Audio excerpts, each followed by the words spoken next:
has often been a searchlight on the implications of too much thinking, anger, and anxiety. They, however, worry that these have a way of rubbing off on the total and overall well-being of individuals with attendant consequences on the society as a whole. That is why it can never be enough to call us to order at intervals and redirect our minds on the need to keep these slow killers in check. Welcome to this edition of Seeking Solutions on NTA Enugu Network Center as we x-ray the health implications of anxiety. I am Mina.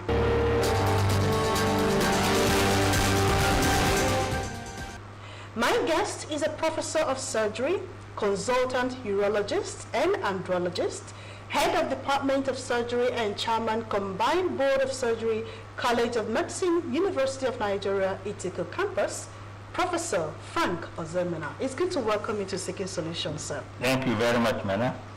All right, anxiety has become, a predominant decimal and is linked to so many health issues.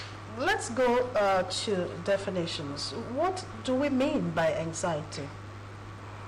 Well, when we mention anxiety, we are thinking about a mental, psychological, or physiological conditions that affect an animal, but here we are talking about human beings. So we think about such situations that one is worried about, or one entertains some fear, but the extent which is unknown to the individual, which is more of fear of the unknown. But having said that, we must know that anxiety itself is a survival strategy. There's nobody who has not been anxious of one thing or the other. If you are facing any exams, it's that anxiety that prepares you to face the ordeal. But when it becomes a disorder, it is now out of tune with the normal situation, and it may manifest in different forms, which the people around you, and including yourself, may know that it is now out of hand and is abnormal. Okay. Can it actually be a disorder? Yes. When I was trying to define it, I mentioned that when it is abnormal, it becomes anxiety disorder. Some people may simply refer to it as phobia, but the disorder is in the sense that within the environment you find yourself, you are not certain of what comes next. It could be manifesting in the way you behave, or it could be manifesting physically as a sign of disease within the individual, or possibly for instance, people who are traveling, some people have fear for aeroplanes. So if they get in there, they are not sure of what is next. They feel that even if they die, their corpse may not be recovered. Relations may not know how do they survive. Such a person will travel from here to London for 2 years and is full of fear, that fearing what could be the end. Then others are just having fear of the unknown. For instance, somebody's relation has traveled. You are at home, the individual is happy where he is, but you are at home panicking. What has happened? Who knows whether I will get there safely or not? Who knows whether I will come back on? Such phobia is a problem on its own. And then the issue of environmental factors. I'm sure in Nigeria it's common when you are going to your office, you are not even sure you are going to work. You may come in and they say there's no light. And all the program you have prepared for the day gone. You go home frustrated, out of fear. So stress itself is a major factor that brings about anxiety. In any case, you're saying that fear, worry, and all of them, stress, are all interlinked and interrelated. They are interrelated. It's just one form of disease that starts from one end, the mild end of it, to the other end of it, which in the milder form, we refer to it as simple anxiety. When in anxiety disorders, it may even take to the level of mental disorders, they might find the individual in psychiatric hospitals. Okay, so can we look at some of the signs and symptoms of anxiety? Well, the signs and symptoms of anxiety are not fully defined because it is dependent on the cause of that anxiety. It depends on the individual's way of handling issues and even on the environment where he finds himself. But the common thing is that when there is anxiety, there is a release in the body, what we call the noradrenaline and adrenaline. These tend to put fear into the individual. We call it hormone of escape. It's a hormone that makes you prepare yourself to run away from danger. So when there is that level of increase in the individual, it manifests in the person being frustrated. There is fear in that individual. The person may sweat, and the person is having some degree of dizziness within himself. And in the heart, you may notice that even his heart is beating, which we call palpitation. So the signs will vary depending on the etiology. And some of them, when they are pathological, like somebody who has thyroid diseases, you may not know why he's having anxiety, but it's because of what the disease itself releases, the thyroid hormones, that may now give out such a situation. So the symptoms, in some people, it may get to the level where the individual may even vomit. And you see the person running to the restroom because he wants to go and pass through. These are part of the thing that come with anxiety. If you have ever faced exams, I'm sure for those of you who are in journalism, if you are going to interview the head of state of America or that of Nigeria, I'm sure it's not the same way you feel we are talking now. Exactly. It's the same way you feel. You may even visit the toilet 3 times or 4 times before you are called in to see. This is a part of anxiety. So the symptoms vary, and it depends on the situation. Going by all you just said, Doc, it means that it's almost an everyday occurrence, and almost every human being experiences anxiety. But doesn't that tell much on our health toll? Yes. It is a common day occurrence, but when the cause of the anxiety cannot be removed, or when it overburdens the individual itself, it physically tells on that person. For instance, somebody who is anxious about a place of work, it may lead to the person dodging going to work, and he may start being withdrawn. Or a student who is frustrated with a particular course, you see the student may have fear of even the teacher and may avoid such situations. So sometimes when that anxiety comes, the individual is afraid of the things that triggers it off and tries to avoid them. And trying to avoid them does not solve the problem, because each moment he appears in that situation, the anxiety comes. So we think of a situation where the individual that is anxious finds those things that help to elevate his mood, finds those individuals that help him relieve his anxiety. For instance, some people, when they talk, they tend to relieve some anxiety because they would have expressed their feelings, and during the course of discussion, it may allay some of their fears. But some people bottle it up in themselves, and sometimes we hear of people going to commit suicide. This is part of the anxiety disorders that may occur. Okay, are there some types of anxiety? Well, for a simple discussion of where we are now, we just discuss it as anxiety due to environment, anxiety due to the individual, and anxiety due to mental problems. Okay. When we talk of the environment, we are talking of stress. In a situation where you have a stress because of the anxiety, or where you find yourself, the environment where you are not comfortable, and then you're always afraid of the situation, in that case. And then anxiety occurs for a particular thing. Some people cannot withstand very tall heights. If they climb stairs and they look down, they may even fear.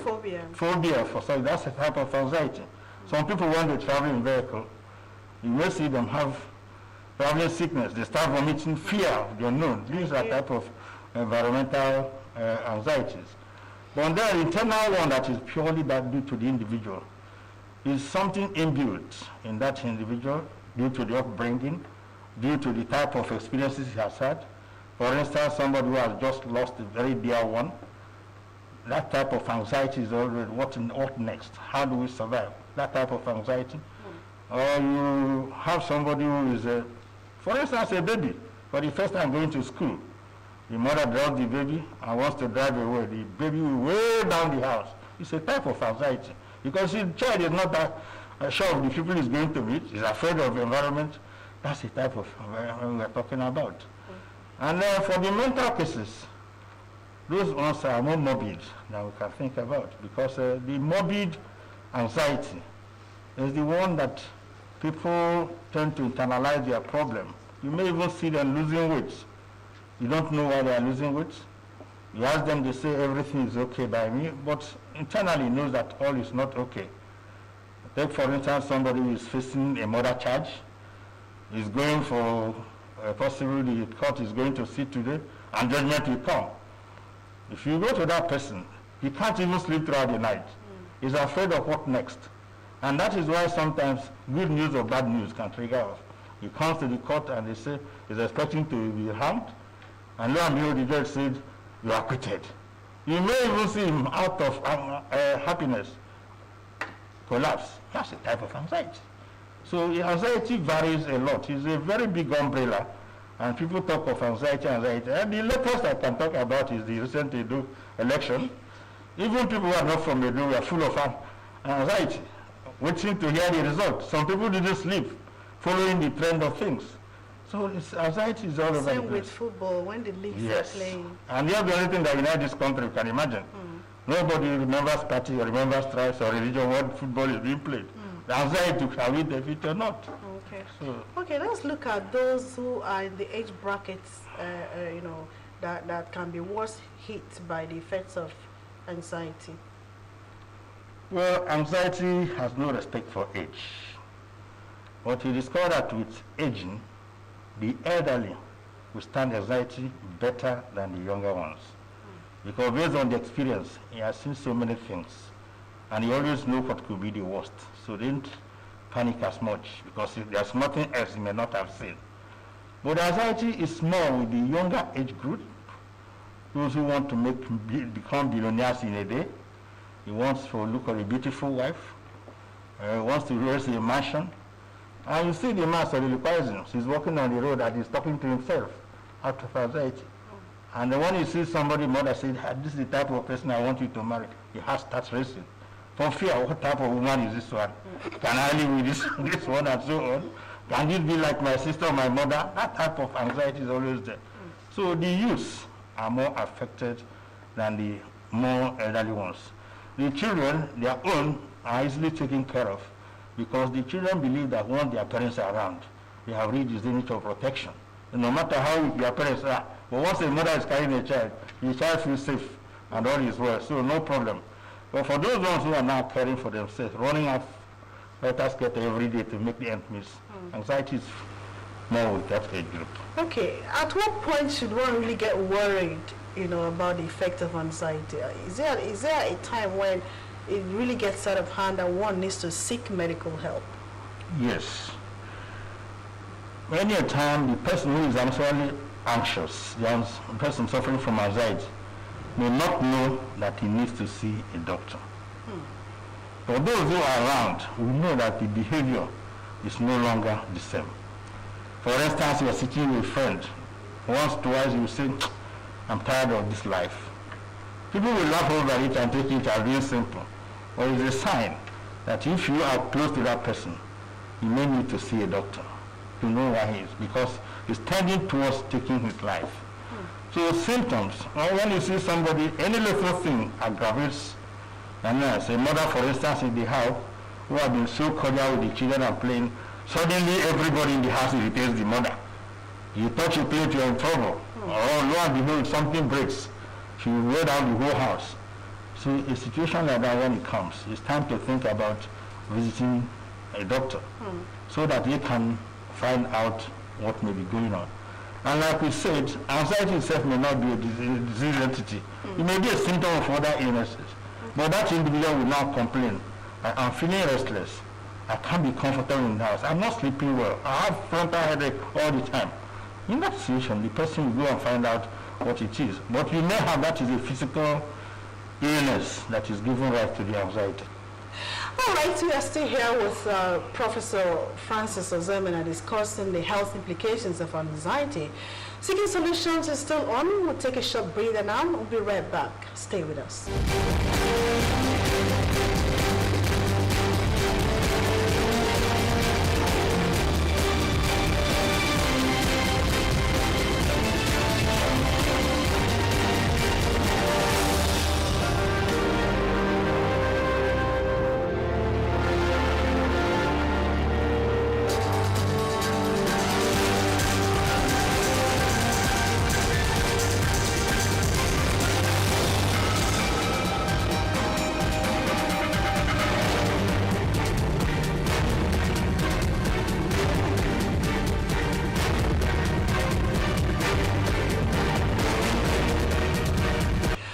like to welcome back to this edition of Seeking Solutions. We're here looking at the health implications of anxiety, and the professor is still very much in the house. Well, Prof, you have elaborated most causes of anxiety so far, but let's look at how one can overcome this anxiety. But before then, maybe we should look at those chronic diseases that you use anxiety as a sign that something is wrong. Okay. Now, the first thing I mentioned, I told you that there are certain hormones that are produced in the body, and these hormones have a way of exciting the individual even when he's at rest. So diseases that may affect what we call the pituitary gland in the brain may give rise to anxiety, and that's a physical illness. The individual may not know why. Diseases that affect the thyroid glands may give anxiety. That one is, apart from the anxiety itself, there may be associated weight loss in the individual. The person may sweat profusely, even on his own, and he may not even be able to sleep. And if you look at the neck in some of them, you may see the swelling, but you know that the swelling may not be there. The neck itself may not swell. Then the announcement of the fact that somebody has got cancer of any organ. The moment you tell somebody has got cancer, you know you have created another disease of his own. So that individual will now scout, look for solutions. It's time to visit prayer houses.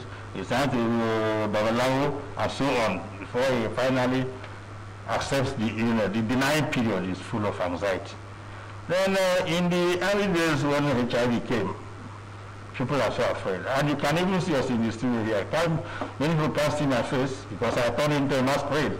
For what? For fear of the unknown, the COVID-19 everybody is talking about. So you see there are many physical diseases that are full of causes anxiety in human beings. Okay, now that's settled. How can one overcome anxiety?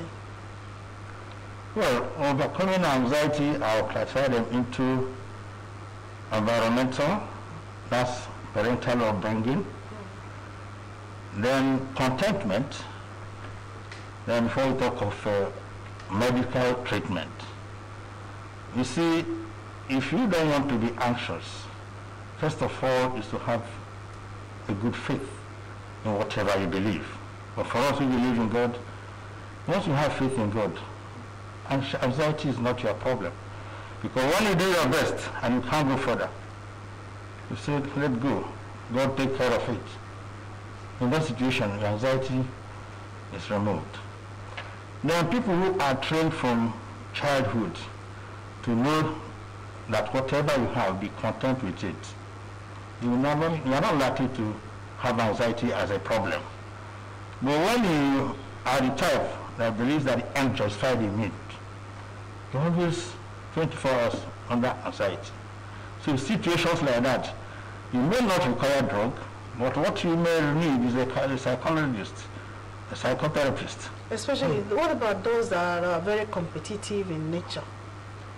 Competition is not a bad thing in life, but when it is a healthy competition, you are comfortable. Okay. If you are going to play football, you know there are only two results. Mm-hmm. It's either a team wins or the other one will win. At the end of it, when the last whistle goes, somebody declared you. You have the person, I take it you have done your best. Mm-hmm. But if you are now going home and say, if I had done this, perhaps this would have won. You will even be playing football in your dreams. And you get into trouble. Mm-hmm. So that's why I say that when you know that you are content with whatever you have, knowing that what matters in life is how much you have put in. Have you done what you should do? When you have done what you should do, you don't have any further problems. There is only when we live in lamentations. If I had done this, perhaps we wouldn't have been like this. That is where the problem comes in. But for those of them who have gone offhand, that they are even violent, they attack people, and even to themselves, they wound themselves, that's a situation where the doctor comes in. And you need the doctor to be able to verify what is actually the cause. Sometimes we use hypnosis, hypnotize the person, because some of them will refuse to tell you exactly what is wrong until when they are hypnotized. They now voice out what the problem is. Some of them know actually the reason, but they cannot find enough reason to tell you how it is. Take for instance, a doctor who is training For the first time, he is operating on a person and the patient dies. Even if it is fault or not, for some days, you find it difficult. You'll be looking at that person that died on the table. Oh, what did I do wrong? Have such a situation. But if you have done what you're supposed to do, you don't have a problem. But if it requires you are going to physiotherapy, a psychotherapist, or mental hospitals, it is important that you do. And your relations are actually the people who may take the person there, because the first thing somebody who is in mental disorder, if you tell him you're mad, he will say you are the person mad, and if you don't take your time, he will even fight you for saying that he's mad. So it's a difficult thing to do, but you need to gradually convince them that he needs to see a doctor. Okay. Okay, Doc. How do you recommend that one schedules their visit to the hospital to check, anxiety and its effect on the human body? Anxiety is not a common thing. Many people go to hospital to check. Unlike when you say, I want to go and check my blood pressure, I want to go and check my sugar level, thyroid function, and so on. But every doctor assesses his patient for anxiety, because as you are talking to the patient, you will notice how anxious he is in what he's telling you. And that is why sometimes consultations will take a long time. While you are trying to allay the fear of the individual before even the mere illness are brought to the person. Many of us, when we see somebody that has a cancer, I say, well, cancer is, doctor, how long have I to live? Do you think I'm going to survive it? Such questions, the doctor will find it. I will tell you, I'm not God. But we know that the treatment takes this. And survival rate is this, if you do what we tell you. And you know, that's okay, you start talking. So anxiety is something that is assessed every day by the people around you, by your doctor, anytime you pay a visit. So there's no separate time to say, I'm going to visit your doctor and assess my anxiety level. We don't do such things. Okay. Right. But there must be some, self acts or things that one can do to be able to control anxiety. Yes. Well, the first thing one has to do is that you need to have regular exercise. Anybody who exercises freely, within the period you exercise, you discover that you're sound, you're happy. You need to open up to people. Don't be an introvert. Don't conserve everything within you. When you have a problem, discuss with 2-3 people. You'll be in a position to provide a solution in some cases. But when you bottle them up, it is going to harm you.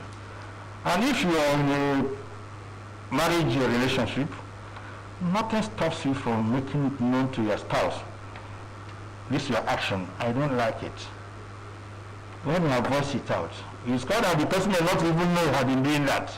But the moment you say, oh, sorry, I know that, and that anxiety goes. And what if you're not married and you just like to be on your own, and you have issues to discuss or find solutions? You have parents, you have your spouse, your peer groups, and even you have your teachers. In schools, we have people who are supposed to advise you on issues. If you're finding it difficult in a particular subject, we have a teacher who, the counselors, they are there.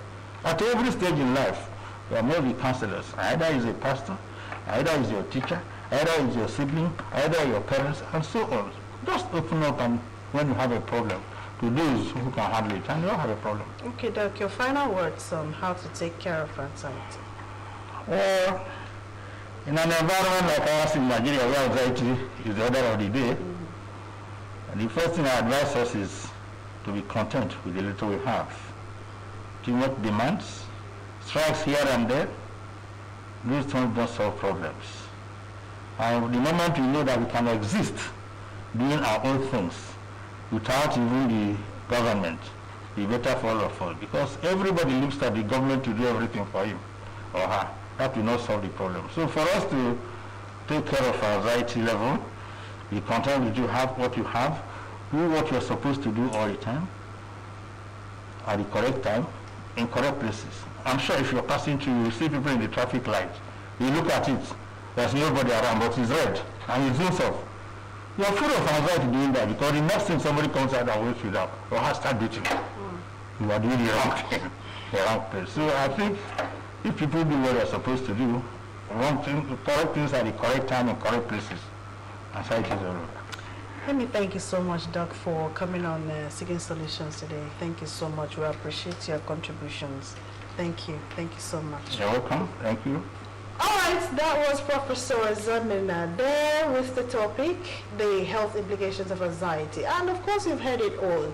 If you do the right thing that you're supposed to do, be content with what you have, do the right things, especially exercise, you'll be able to control anxiety and its attendant consequences on you as a person, your health, and on the long run, the society where you live.